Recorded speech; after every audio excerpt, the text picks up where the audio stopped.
ओम नमो भगवते वासुदेवाय। सभी का स्वागत है कृष्णा डिवोशन चैनल पर। और आज के वीडियो में हम देव उठनी एकादशी का महत्व और कथा जानेंगे। तो आइए स्टार्ट करते हैं आज का वीडियो। भगवान विष्णु आषाढ़ शुक्ल एकादशी को 4 माह के लिए योग निद्रा में चले जाते हैं और कार्तिक शुक्ल एकादशी को जागते हैं।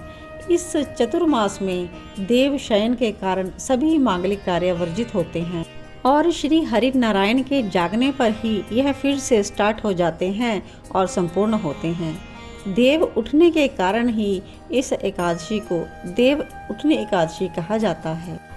और जब भगवान विष्णु जी जागते हैं तो सभी देवतागण और गंधर्व इत्यादि उनका पूजन करते हैं, उनकी आराधना करते हैं।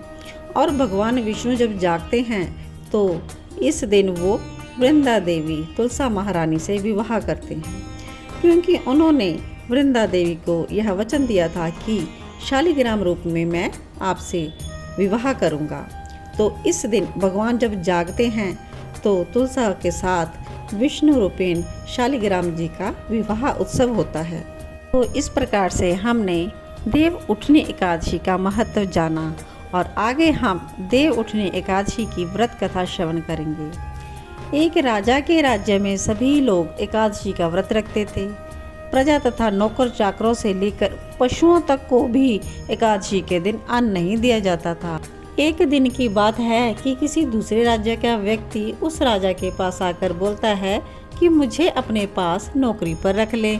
तब राजा ने उसके सामने एक ही शर्त रखी कि मैं आपको रख तो लेता हूँ, लेकिन हम तुम्हें रोज खाना तो देंगे, लेकिन एकादशी को अन्न नहीं मिलेगा। तो उस व्यक्ति ने उस समय हाँ कर ली।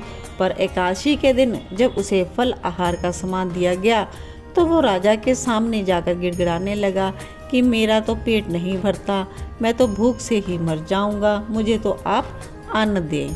तो राजा ने उसे शर्त याद दिलाई तो वह अन्न छोड़ने को तैयार नहीं हुआ। तब राजा ने उसे आटा, दाल, चावल आदि दे दिए। तब वह व्यक्ति रोज की तरह नदी पर पहुंचा और स्नान किया, भोजन पकाने लगा। जब भोजन बन गया वह भगवान को बुलाने लगा, आओ भगवान भोजन तैयार है। तो वो गीत गाकर अपने भगवान को बुलाने लगा। उसके बुलाने पर पीताम्बर धारण किए भगवान चतुर्भुज रूप में आ पहुँचे और प्रेम के साथ भोजन करने लगे। भोजन करके भगवान अंतर्धान हो गए और वो भी अपने काम पर चला गया। और 15 दिन बाद जब अगली एकादशी को राजा से कहने लगा कि महाराज मुझे दुगना सामान दीजिए, उस दिन तो मैं भूखा ही रह गया था। राजा ने जब इसका कारण पूछा तो उसने बताया कि हमारे साथ भगवान खाते हैं, इसलिए हम दोनों के लिए सामान पूरा नहीं होता था। यह सुनकर राजा को बड़ा आश्चर्य हुआ। वह बोला, मैं नहीं मान सकता, तुम्हारे साथ भगवान खाते हैं, मैं इतने व्रत रखता हूँ, पूजा करता हूँ, मुझे तो कभी भगवान के दर्शन नहीं हुए। राजा की बात सुनकर वह व्यक्ति बोला, महाराज यदि विश्वास ना हो तो साथ में चलकर देख लीजिएगा। राजा एक पेड़ के पीछे छिपकर बैठ गया। उस व्यक्ति ने भोजन बनाया और भगवान को शाम तक पुकारता रहा, परंतु भगवान नहीं आए।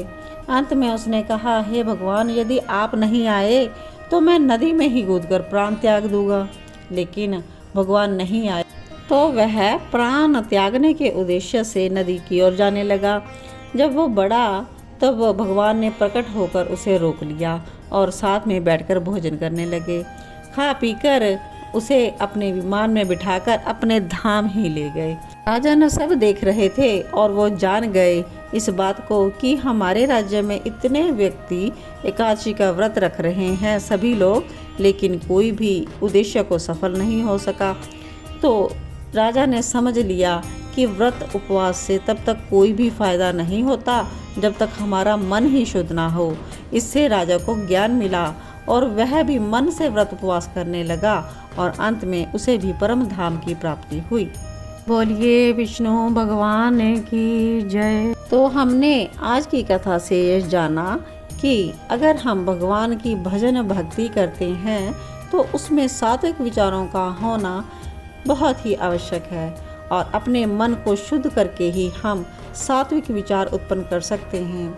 जिस प्रकार से भगवान समुद्र में से प्रकट हो जाते हैं एकादशी के दिन, इसी प्रकार हमारे हृदय रूपी समुद्र में भी भगवान समाये हुए हैं।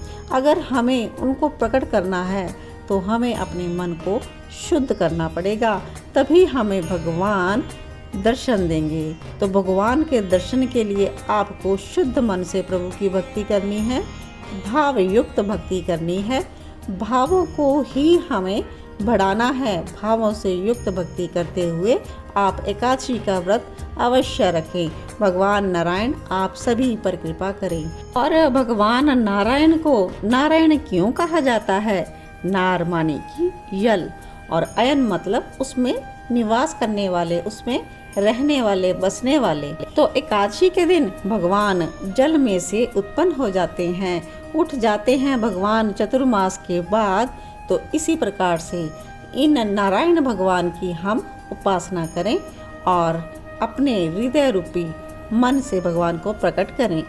श्रीमन नारायण नारायण नारायण भजमन नारायण नारायण नारायण लक्ष्मी नारायण नारायण नारायण लक्ष्मी नारायण नारायण नारायण भजमन नारायण नारायण नारायण।